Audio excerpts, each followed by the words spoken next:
Hola amantes del básquet, vamos con un nuevo vídeo y vamos con uno de esos tops veraniegos, pero vamos a intentar ligarlo con la actualidad. Básicamente vamos a hablar de los peores traspasos de la historia. Algunos ya los conoceréis, la gran mayoría posiblemente, pero buceando he encontrado algunos que incluso ni siquiera yo recordaba, me sonaban y tal, que es bastante curioso.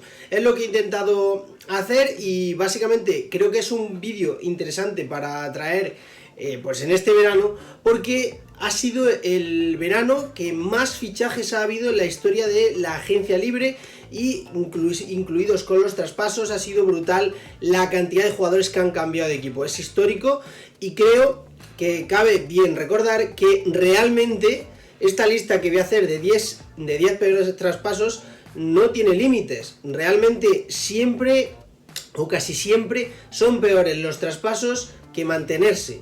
Casi siempre. Por eso cuando yo hablo de mi equipo soy tan conservador y me gusta mantener tanto lo que hay. Básicamente porque suele salir más cosas mal que bien. Eso es la realidad y es lo que nos dice la historia. Que luego ha habido fichajes y cambios al contrario, no muy buenos, es cierto, pero ni siquiera los Super Big 3 han sido tan exitosos como pues franquicias que han consistido en mantener. Los propios Toronto Raptors, que acaban de ganar el anillo de la NBA, realmente no son un equipo forjado a base de fichaje. Realmente es un equipo que llevan conservando durante bastante tiempo, cambiando piezas e incorporando pocas de poco a poco, y la llegada de Kawhi Leonard ha sido lo que ha hecho explosionar realmente el equipo, además de pues la fortuna del ganador, que son las lesiones. Así que sin enrollarme más, esta es mi previa y vamos a empezar con los peores fichajes de la historia. El primero que pongo, no hay lista, ¿vale? No es un orden del peor al mejor, son los que considero los peores sin más. El primero, como digo, Scottie Pippen a Houston Rockets en 1990. 14,5 puntos nos dejó, 6 rebotes, 6 asistencias, números relativamente decentes. Jugó junto a Olajuwon y Barkley, un Big 3, ¿no? Esos famosos Big 3 que dicen que se montaron a partir de LeBron. Realmente, como veis, ya se estaban formando, porque cuando Michael Jordan se acabó, Scottie Pippen buscó juntarse con Olajuwon, uno de los mejores, aunque ya era veterano, y Barkley también era veterano. Todos superaban los 33 años y eso pues quizá fue lo que acabó siendo pues la caída del equipo. Realmente no fue solo eso, no es solo cuestión de edad, porque estaban a un rendimiento los tres. Fue que Barkley, por ejemplo, no se llevaba con Scottie Pippen, y es una de las cosas que poco o menos se valoran a la hora de hablar de equipos, ¿no? Ahora hablamos de los nuevos Lakers o de los nuevos Clippers y no hablamos de que quizá no tengan química, ¿no? Y eso es importante. Por eso es algo tan importante la llegada de Westbrook con Harden. Realmente ahí se sabe de sobra que hay química y que eran buenos amigos. Incluso con Durant había buena química, aunque luego al final acabara la cosa más turbia. Realmente nunca hubo malos rollos entre ellos tres, y eso es importante. Realmente yo creo que Harden incluso tiene más mal rollo con Ibaka, que al final fue el que le quitó el dinero y el espacio en el equipo. Cayeron en primera ronda este equipo. El siguiente que vamos a hablar, este es de los más conocidos, este tenía que meterlo por narices, si no lo meto pues eso es un insulto, ¿no?, a este tipo de lista, de top, de ranking. Pierce y Garnett a Brooklyn Nets. En 2013, esta fue la acabose, hizo Pierce 13,5 puntos, 4,6 rebotes, y Garnett 6,5 puntos, 6,6 rebotes. Como veis, números infames para lo que supuso, para lo que tuvieron que dar, que fueron todas aquel arsenal de rondas.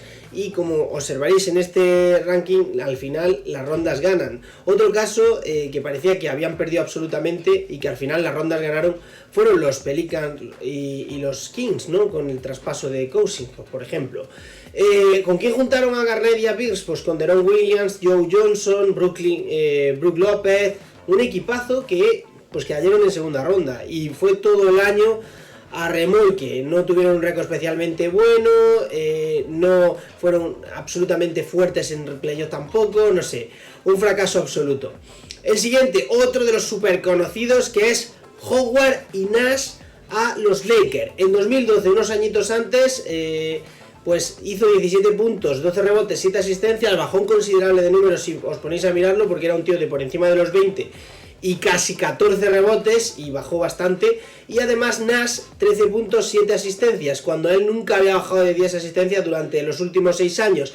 Esto para mí indica que Kobe tenía demasiado balón y que eso era un fallo realmente del sistema. Había que intentar hacerle entender a Kobe que con este tipo de jugadores, tanto por dentro con Howard como con Nash por fuera, sobre todo con Nash por fuera, había que dejar el papel de dirigir a otros. No se aceptó nunca por parte de Kobe, junto al ego endiosado de un Howard que nunca consiguió pues llegar a esas expectativas tampoco.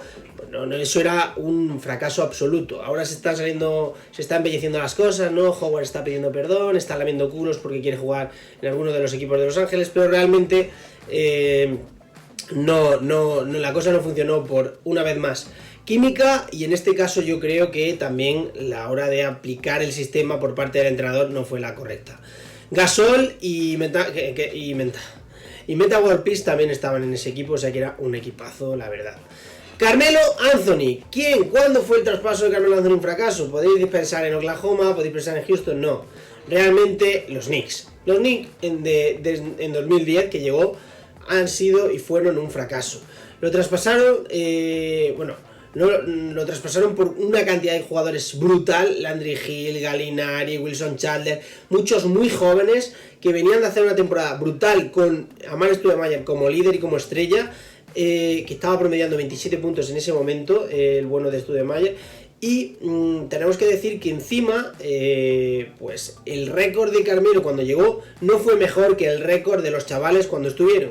Si sumamos a que luego solo tuvieron 3 presencias de 7 años en playoff tan solo con Carmelo, que muchos números y poco éxito y pocas victorias, pues al final tenemos que considerar claramente un fracaso porque perdieron todo su futuro por él. Y no consiguieron nada, ¿no? Básicamente ni siquiera apenas jugar playoff, porque si por lo menos estás compitiendo en los playoffs todos los años, como ha estado Russell Westbrook o otros jugadores, pues por lo menos dicen, pero estamos ahí, estamos en la pimienta. Pero es que no, los Knicks no han estado en la pimienta realmente.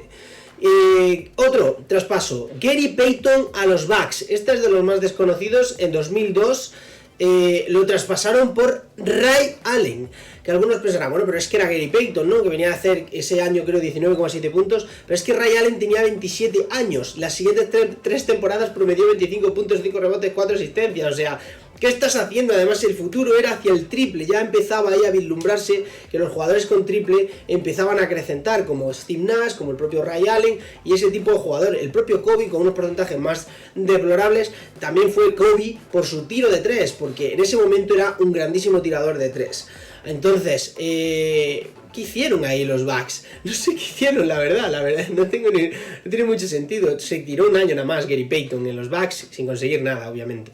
El siguiente, Gerald Wallace a los Nets. Los Nets son expertos. En 2011, unos años antes de la cagada de 2013, viene otra cagada. 2 jugadores dieron por Gerald Wallace, un Gerald Wallace que venía en acabose y caída, pero brutal, con 35 años, 34 años. Además, dieron un pick de primera ronda con protección, creo que era solo top 3. Y esa protección solo top 3 les pasó una muy mala factura porque consiguieron darle a Portland al señor Damian Lillard. O sea, es que al final, si te hubieras mantenido, posiblemente ahora, o en ese momento hubieras conseguido a Lillard y hubieras sido mejor que a día de hoy. Así que, al final, este movimiento es un fracaso absoluto. Otro, Mo Williams a los Clippers. En 2010, este movimiento tenía sentido, todavía no estaba Chris Paul en el equipo. Mo Williams en ese momento era cercano al All-Star como mínimo, estaba en unos 15 puntos, era un tío de los del triple, 40% en triples, y pues le venía a ser el base titular junto a Eric Gordon y a Blake Griffin, y formar ese Big Three joven. Fue un fracaso, obviamente, y lo traspasaron por Baron Davis, que venía a hacer números parecidos, pero obviamente en el triple nunca fue Davis el nivel de Williams, y un pick que dieron sin protección. ¿Qué ocurrió? Que se lesionó Griffin, se lesionó Gordon, y Mo Williams no pudo tirar del equipo porque no era la superestrella. El pick fue una cacota, y encima tuvieron la mala suerte de que consiguieron el pick 1. Entonces llegó Kyrie Irving a Cleveland Cavaliers. Esta es una cagada muy gorda. Vamos con otra de en Nueva York. Afloran, en Nueva York y en Los Ángeles afloran estas cagadas. Al final tienen mucha presión y tienen que hacer movimientos muy extraños, la verdad. Marbury a los Knicks en 2004. Varios jugadores metieron en el traspaso, como Anthony McDyess, que es muy bueno y nunca se valoró bien en la NBA, no sé por qué, o sea, no se le dio todo el valor que se le podía dar. Además dieron 2 picks de primera ronda que se convertirían, uno en Gordon Hayward, y el otro en Royce White, que no es tampoco la repanocha, pero bueno, es un jugador que a día de hoy está en la NBA, por lo menos como jugador de rol. Tuvieron 0 récords positivos con este jugador, con Marbury. 0, ni uno. O sea, con Carmelo al menos tuvieron 3. Estos 0 perapio.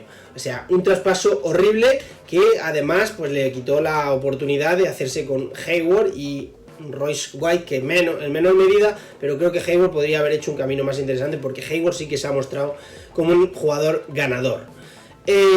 Más jugadores, los últimos 2 traspasos. Vamos con Richmond a Wizards. Mitch Richmond en 1998 fue traspasado a los Wizards, y este traspaso fue brutal porque los que lo conocen más obviamente son la gente de Sacramento, que consiguieron a Webber. Webber en ese momento tenía 25 años y estaba en puro crecimiento, de hecho lo consiguieron para su puñetero prime. Y ellos dieron a una estrella de 33 años, además de otro jugador más veterano con 38 o 39 años, o sea, jugador para retirarse por un tío de 25 años. La idea de los Wizards, en teoría, era que como tenían a Ben Wallace y tenía a Juwan Howard, tenían un juego interior pues ya considerable, pues necesitaban fortalecer el juego exterior, pero es que quitarte a Webber, que es uno de los 4 mejores de la historia, pues no tiene mucho sentido por un jugador que Richmond es de los mejores también escoltas, pero tenía 33 años. No tiene ningún sentido para 2 años de Richmond hacer con eso. Realmente se quedó solo 3 años en los Wizards, en los cuales no consiguió nada y empezó a bajar números, obviamente. Y vamos con el último, que creo que es el peor, además. Creo que es el peor de todos, y es Andrea Bargnani a los Knicks. En 2013 dieron a Marcus Camby, muy mayor y todo lo que quieras, pero era Marcus Camby, Steve Novak, que en aquel momento era el Kyle Korver de la actualidad, Quentin Richardson, que era una metralleta del banquillo, un buen jugador para usar de sexto hombre, por ejemplo, que te podía defender varias posiciones encima. Jacob Paul, que fue una primera ronda que dieron sin protección y se la quedó Toronto, obviamente. Jacob Paul, que sería también un jugador útil o que hubiera sido traspasable después. Jonah Bolden, otro jugador útil, que fue el jugador el pívot de Philadelphia 76ers, un jugador que cumple, que es un buen jugador de rol.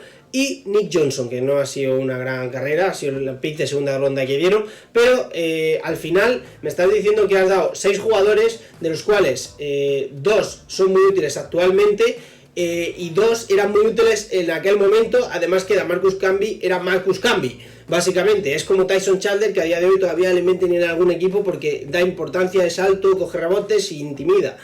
Pues esto fue lo que hicieron los Knicks por Andrea Bargnani.